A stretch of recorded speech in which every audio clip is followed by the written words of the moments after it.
Well, Mark Kimmit is the former Assistant Secretary of State for Political Military Affairs, and he joins us now from Washington, D.C. So, Mark, what can $60 billion buy? How significant is this bill? Well, $60 billion can buy an awful lot of artillery ammunition and an awful lot of anti-aircraft ammunition, which is exactly what President Zelensky has been asking for. There are far more problems that can't be solved by this $60 billion, but at least the $60 billion in weapons supply will at least perhaps slow down the Russian advances that we're seeing of late. And do you think Ukraine can hold out until this aid lands, as it were? I do think it can hold out. I don't think it will cause the Russians to try to accelerate their plans before the ammunition arrives.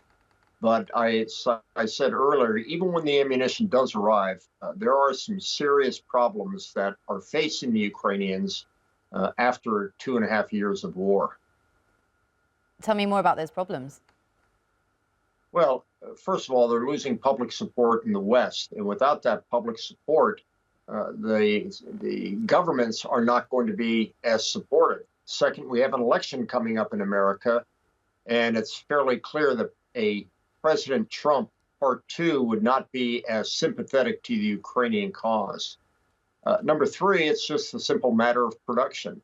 The Russians have their military economy back on war footing, and they're outproducing the West.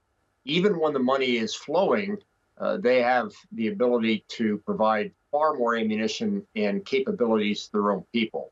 And of course, four, the number of people that the Russians can put into the fight far exceeds the population, the available population for the war effort inside of Ukraine. And what about domestically in the U.S.? How is this bill, this package being viewed? With a significant amount of indifference. There are a lot of issues in this election year. Americans focus on domestic issues in an election year. The real focus of late has been Iran and Israel. And I think that, unfortunately for President Zelensky and the Ukrainian cause, the American patience and indifference is probably exceeding their belief that America should continue to support for years on end a war that doesn't seem to have an end.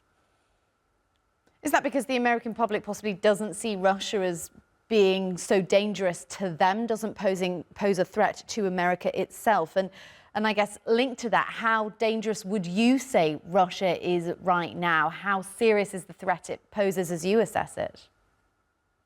Well, the question of the Europeans is, should Vladimir Putin take Ukraine?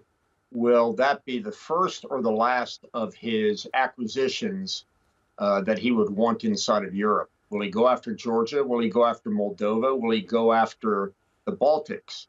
That's what have the Europeans concerned. I think Americans just don't really understand the problem the way the Europeans do. I guess it's just further away, isn't it? Mark Kimmit, thank you so much for coming on the program. Really appreciate you talking to us today.